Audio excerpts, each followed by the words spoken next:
Welcome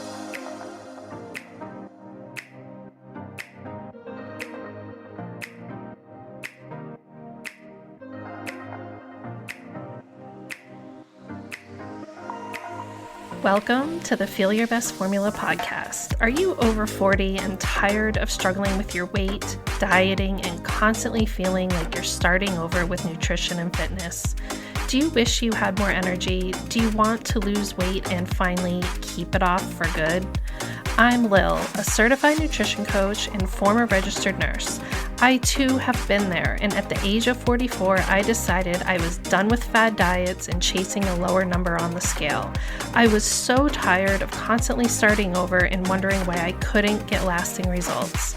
I became a nutrition coach and created the Feel Your Best formula for women who want to build muscle, lose fat, and keep it off for good. If you're ready to build a better relationship with food, the scale, and your body, let's build your formula for feeling your best. If you're new here, make sure to check the episode details for the link to my newbie starter guide. You'll receive an email straight to your inbox with everything you need to start building your Feel Your Best formula. I'm so glad you're here. Now let's dive into today's episode.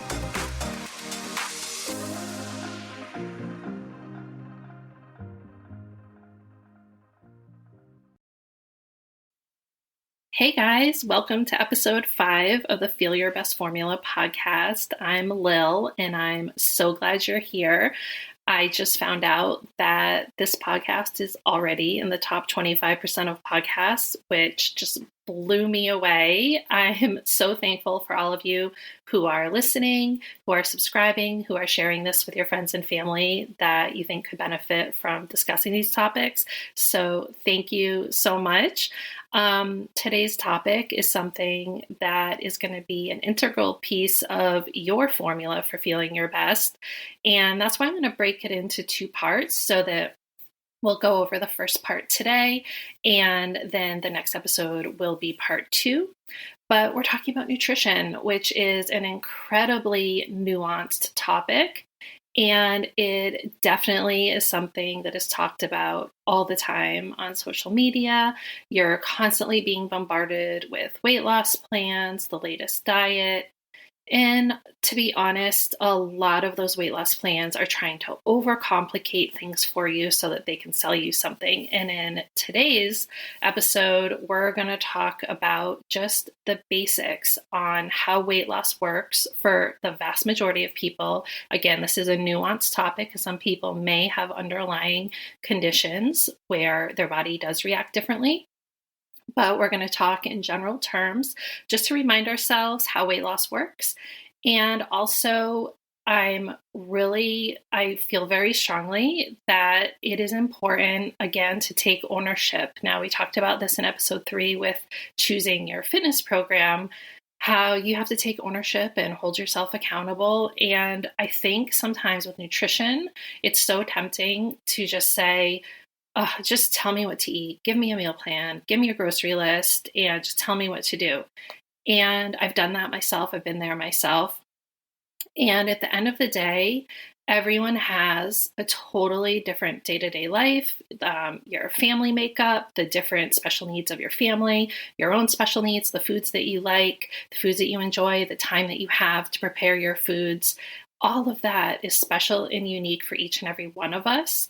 So what I have learned is it's so much more effective when we empower ourselves with knowledge and take that knowledge and create a way of eating that works for us. So that is my goal, to help you, number 1, identify diets that are probably not going to be sustainable and that are not going to work for you in the long term.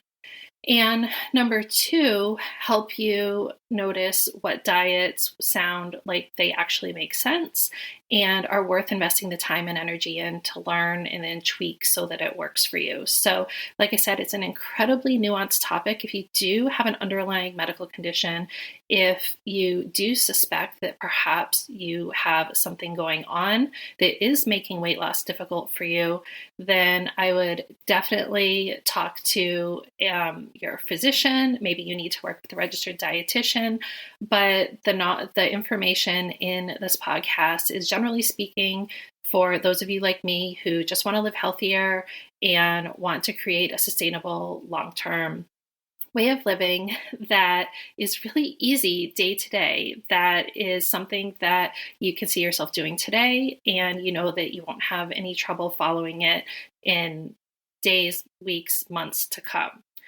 So when it comes to nutrition, I think having a clear understanding of which foods keep you full and satisfied, nourish your body, and also the foods that may not be as nourishing, but that you really enjoy.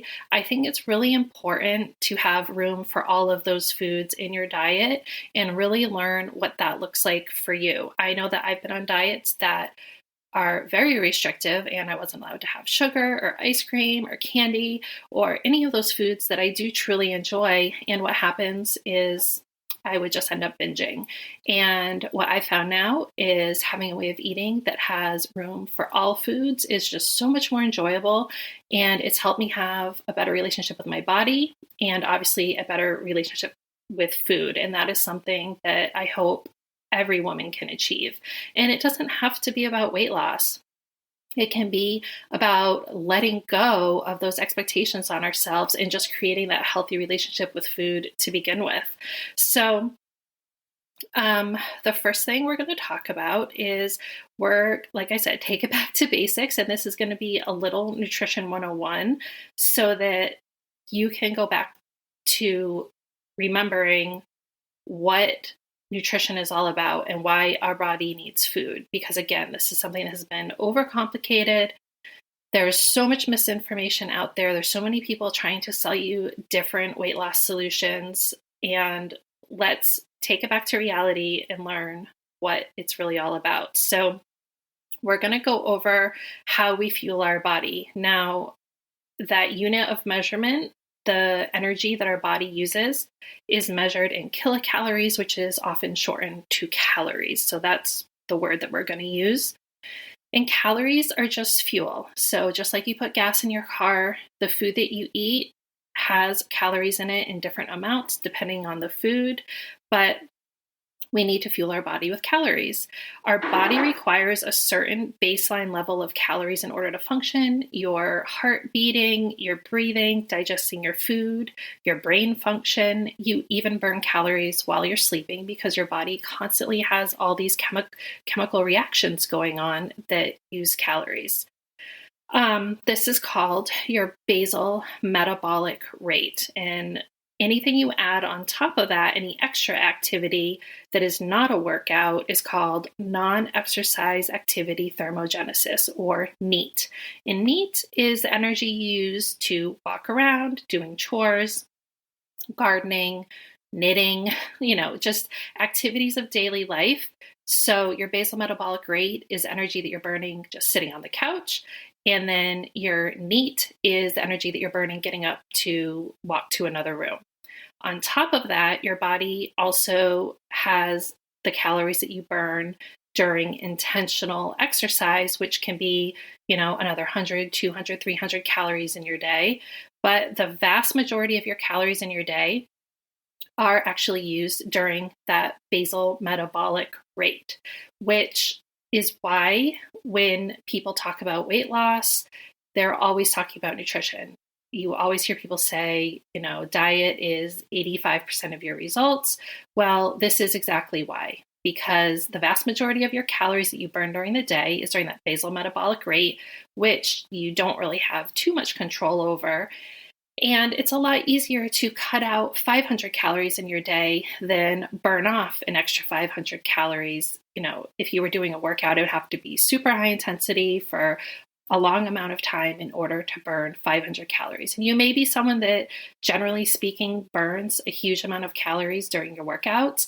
But I think for most of us, we don't really have an hour, or maybe, you're not able to do that super intense workout. So it makes more sense to focus on the food if we're looking to lose weight, have fat loss, and change our body in that way. So your workout is probably the smallest portion of your daily caloric burn, and that basal metabolic rate is probably the highest amount. I will make sure to add resources in the show notes if you want to calculate this for yourself, because it's estimated calculations where you include things like your age and your weight and your activity level and all those things. So I'll include some resources where you can figure that out for yourself, just if you're curious. So the foods we eat have calories, and if we eat more calories than what our body needs in a day, and what our body needs in a day is the sum of that basal metabolic rate, the NEAT from just walking around, and then any extra calories from a workout. So if we eat less than what our body needs in that day, then we lose weight. If we eat about the same amount, then we probably stay the same. And if we eat more calories than our body needs, then we gain weight. And yes, some people do gain weight intentionally. If you eat more calories than your body needs and you are lifting heavy weights, challenging your body with progressive overload in your strength training workouts, you're probably doing that with a goal to gain strength, and your body might need more calories to do that. So some people do gain weight intentionally and use their nutrition to reach those goals. I would say the vast majority of us are looking for weight loss or to maintain, just to fuel our bodies with more nourishing foods, and understanding that nutrition is a big piece of the puzzle when it comes to the ways that we can control our own health and our health outcomes. So you can play around with this, and maybe in your lifetime you've noticed that you've gained weight when you're not moving as much and you're eating more food. You've lost weight when you move more and you're maybe tracking and making sure that you're eating a little bit less. So all diet plans, at the end of the day, that's what they're doing. They're trying to get you to cut your calories so that you will lose weight. No matter what diet you're on, at the end of the day, whether it's intermittent fasting, keto, paleo, whatever, they are trying to get you to cut calories so that you will lose weight. And they come up with all different fancy ways of trying to convince you that their way is best. But that's really what it's all about in the end. Oftentimes, you'll see certain diets demonize food groups and say, I had a friend who was on a diet where she wasn't allowed to eat rice, potatoes, pasta, bread, and no foods that were white. And I was like, that is just such an odd thing. Those are all different foods. Like, yeah, they're carb-based, but I just don't see why they're bad. And it was really demonized. And of course, she lost weight because she was cutting out this food group and then obviously cutting calories. And you'll see that quite a bit. So really, you're just looking for a calorie deficit to cause weight loss. And also keep in mind that if you severely cut calories and there's other aspects, you might be losing muscle. So the scale doesn't always naturally reflect. It can't tell you you're losing water, you're losing muscle, you're losing fat. It's not that specific. So it can be hard to know, exactly what you're losing when you see the scale go down. And a lot of those smart scales have been shown to be wildly inaccurate. I don't use a smart scale. I just use a regular El Cheapo. I think it was under $20 on Amazon, the scale that I use. So to sum it up, every single weight loss plan out there is about cutting calories. And I hope how I've explained that makes sense to you, because it's also important to remember that I don't want to freak you out and you're like, oh my gosh, I am going to never figure this out. There are absolutely healthy, sustainable ways to decrease your calories while also being full and satisfied, enjoying your foods, making rooms for those special treats, and doing it in a sustainable way. There are other ways of cutting calories that are unsustainable, and some of them, to be honest, are downright dangerous. So when you hear someone explaining to you, oh, you have to do this diet and this is going to work, or maybe your friend is doing some diet, it's really important to understand that at the end of the day, it's really about cutting calories. And you can absolutely lose weight without ever stepping foot in a gym. So it's really up to you, again, to look at that day-to-day life. If someone's telling you you need to work out for an hour a day with this crazy intense workout and severely cut your calories, maybe that's something you could do for a little while, but is it the way you want to live the rest of your life? Is that going to be enjoyable to you? And I also wanted to address that I hear this a lot. Women say to me, oh, here's a picture from how I looked, maybe before you had kids or when you were in college or high school or something. And during that time, you felt really great. You felt like it was really easy to maintain this fitness level, and you felt really good about your body, and you felt really strong into that. It was just really easy. And often we can look back on those times and we have to remind ourselves that it was a combination of all these factors. You may have had a lot more NEAT in your life. I know for me, I went to UMass. Which is UMass Amherst is a huge college campus. I lived in the southwest corner of the campus, and all of my classes for the nursing program were in the northeast corner of the campus. And I was literally walking 20 to 25 minutes to and from class, often multiple times a day. That's a lot of extra walking.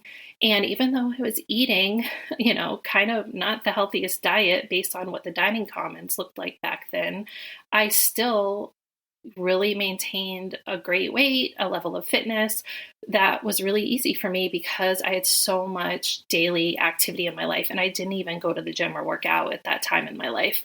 So when you're looking back at old photos and saying, oh, I wish I could get back to here, you have to remind yourself that it wasn't just about, what diet you were on or the foods that you were eating. It has to do with our total daily life and what that looks like. And instead, what I recommend is just getting honest about where you are now and how you would like to live your life. I actually am not focused on weight loss anymore. I'm really focused on gaining strength and making sure that I have good mobility and I'm just really able to have a really functional life. And I may work on some intentional fat loss in 2023, but if I do, it'll be really intentional, and I won't be doing it because I hate my body. I will be doing it because it's just something I'm deciding to do without really putting a whole lot of moral value on it.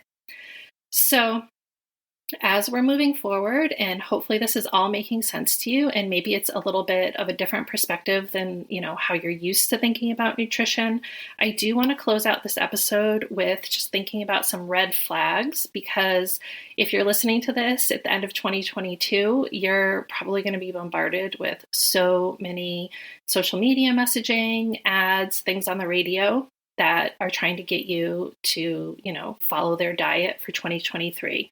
So I just want to share a few red flags that I think are really important, especially as new things come out. I think that's a thing. The newest fad diet always sounds really exciting, but hopefully this will help you see for yourself if that's something that is really going to work for you. But the first red flag is one that I would say the vast majority of my adult life, I really fell into this idea that a one-size-fits-all approach was right for me. And I've learned that that is not true. And it's a huge red flag if you see that you're doing a program and they're really just telling everyone doing the program to eat the same foods, eat the same calories, and it's really just the same for everyone. Because as I said, my goal is for you to find your own unique formula, and, you eating what someone else is eating is probably not going to work for you in the long term because of all of those unique differences that we have. So if you're getting this diet and it's not taking account much personal info, activity level, what your day-to-day life is, then that's probably a red flag that probably is not going to be sustainable for you. Also, if a diet is cutting extreme calories, again, this is one that I have fallen victim to. At one point, I was following a diet that I was eating almost 1,000 calories less per day than my body needs for its daily caloric intake. I was eating 1,200 to 1,500 calories per day, and I lost a ton of weight. And now I know that my body requires about 2,000 to 2,200 calories per day just to maintain. And thinking of eating 1,000 calories less per day just sounds crazy to me. So did I lose a ton of weight? Heck yeah. Was I able to maintain it? Heck no. And yes, I could say, yes, that diet worked for me, but it was not sustainable. And that is not how I want to live my life. If you are following a diet that is claiming to cure a medical condition, that's a huge red flag. I also see a lot of diets trying to convince you that you have a medical condition, whether it's gut health or hormone balancing, all of those things. If you're following a diet because the person selling it is trying to convince you that you have a problem that you're not even sure that you have, and then they're telling you that their diet is going to help fix that problem, that is just a really crazy reason to follow a diet, and most likely it's completely bogus and a huge red flag. Any diet where they're telling you to wear a continuous glucose monitor, this one gets me really fired up. I spent a lot of my nursing career educating pregnant women on diabetes, whether they were diagnosed with diabetes during their pregnancy, or maybe they had diabetes, and then we had to work with them with the changes in your body during pregnancy that kind of throw things out of whack. And this whole glucose monitoring for weight loss is so crazy to me. Number one, oftentimes you see the people selling this trying to convince you that a blood sugar spike after you eat is abnormal or wrong or bad. That is just your body's normal response to food, is your blood sugar goes up. And if you have a normally functioning pancreas, your body releases insulin and your body uses that energy. Like, there is nothing wrong with that. And it's been really crazy to me. Like, I feel like I live in a bizarro world when I see people touting diets, and a big part of it is that you have to purchase this blood glucose monitor. And it's also incredibly, I guess it makes me angry, because I know that there's people out there that genuinely need these products to help them live their day-to-day lives. And if you're using a blood glucose monitor for your diet and someone actually needs them for their health, then you're taking away a resource that someone really needs. So huge red flag. Anyone telling you that a spike in your blood sugar is wrong or bad, they have no idea what they're talking about. Also, diets that are created and sold by people who actually don't have the proper credentials, I think, is a huge one. And it can be really tricky because there definitely are physicians and registered dietitians out there who are hawking diets and trying to sell you supplements. And at the end of the day, they're only looking to make money. They don't really care about your health, and they may not even have the proper education to actually give you a diet that would be sustainable and would work for you. And that is like the hardest, because I think, people see doctor, and oftentimes it can be people using the word doctor who actually don't even have a medical degree.